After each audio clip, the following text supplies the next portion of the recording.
Hello and welcome to today's devotional. Once again, I hope you're having a good day. Today we're in Proverbs chapter 9, verse 2. And just once again, to set the context, here in chapter 9 of Proverbs, we are in the last of the preparatory chapters in Proverbs, which is preparing us for to read through the remaining chapters, which are all proverbial statements. And so this is just setting up this idea. And the chapter is divided into sort of three sections. The first section is talking about wisdom and her house. The last section is talking about basically foolishness and her house. And the middle section talks about what kind of person is going to gravitate to which house. And so that's what the chapter is kind of like. And so there's a contrast between the first part and the last part, and then that center about showing us which way to go.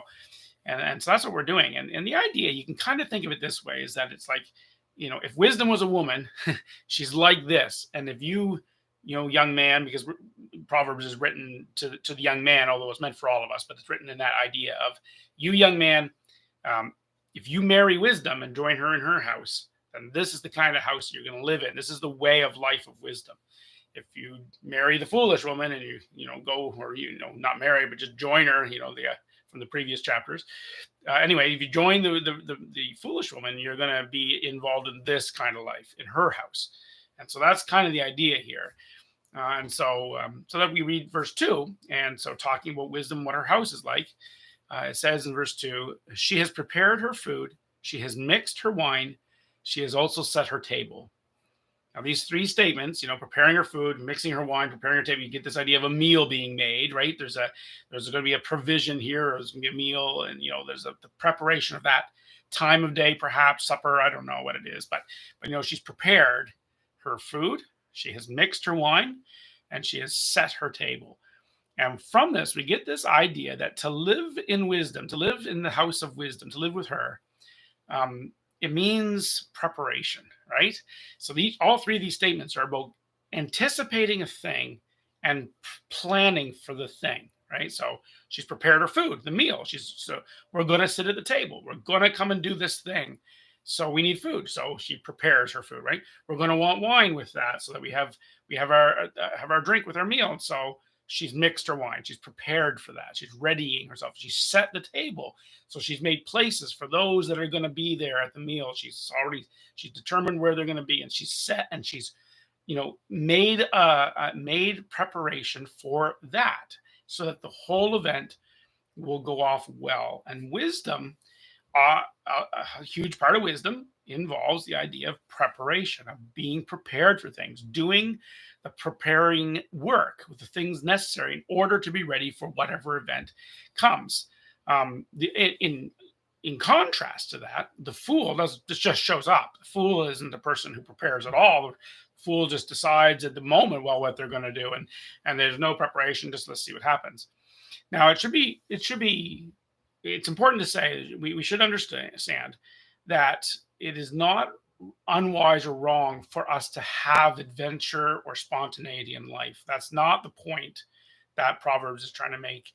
Certainly, there's times and places, appropriate times and places, where being spontaneous or being adventuresome and not knowing what's going to happen over the next hill or around the next corner, there's an excitement and a fun to that. That's okay. And that's not the point. But if that's your way of life, then there's a problem. And wisdom does not live that way. Her house is not that way. Her house is a place of preparation, so that we face the world through preparation. If you don't, then you are the fool who is going to find yourself in all kinds of circumstances where life is going to go sideways, and you're not ready for it because, you're not ready for it going straight, let alone sideways.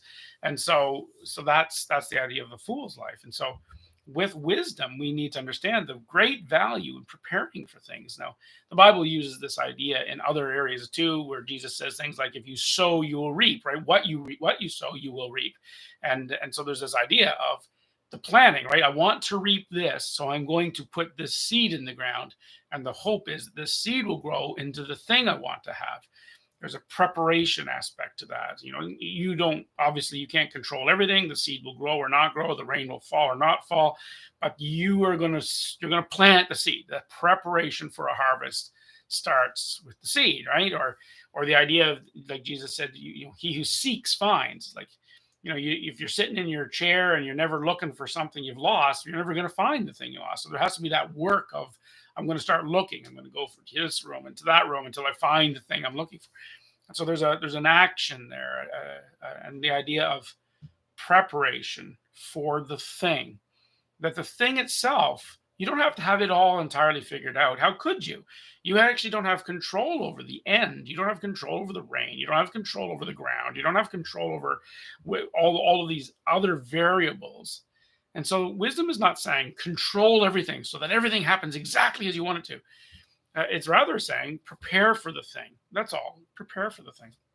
The Bible talks about sanctifying ourselves so that we can commune with God. It talks about studying in order that we can find ourselves approved, or it talks about praying in order that we can align with God so that we'll know his will before an event comes. Things like this. It's like there's a preparation that doesn't necessarily mean having everything figured out, but it does mean being ready for the thing that comes.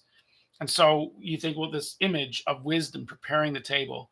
Now, she doesn't know what all the conversation is going to be at the table. She doesn't know how all the laughter is going to occur, whether there's going to be serious conversation, or how full people are going to feel from this amount of food, or whether they're going to come with a ravenous appetite and they're ready for much. She doesn't know all that. But what she has done is she's prepared for the event. For what she does know. She knows there's going to be people. They're going to need a place to sit. They're going to need something to drink. They're going to need something to eat. So she prepares for that. And that's wisdom. I'll give you another example of this. And I hope this will help you understand. It's part in how I approach my role as a pastor. And a lot of my role is teaching and preaching sermons and so on. And so I do a lot of that. And then I also do counsel and other things as well. But I do a lot of that. And if you ever look at my notes, like even for this thing I'm doing right now, they're somewhat Spartan. they're just point form notes that you go down through. And I don't very often preach from a script. Once in a while I do. And I really want to make sure I get every word right, but I don't usually preach from a script. Instead, I get the ideas and I work them through. And I create a plan of the order I'm going to say things. And sometimes certain statements I plan in advance. I want to know exactly what I'm going to say, certain statements. But I have it more prepared that way. And I prepare with what I call saturation. I read and study and pray and put a subject into my mind and heart a lot. So much so that it fills me up so that when I speak from my little set of notes, I'm ready for it. I'm ready, but I haven't got every single detail. I don't know every person whose eye contact I'm going to make in the crowd, or I don't always know every joke I'm even going to make in the moment, or what example might come to mind in the spur of the moment. And so there's a certain amount of spontaneity in it, but it's a safe spontaneity because of all the preparation I did before I ever got to the event, of all the saturating of myself in the subject so that I know it.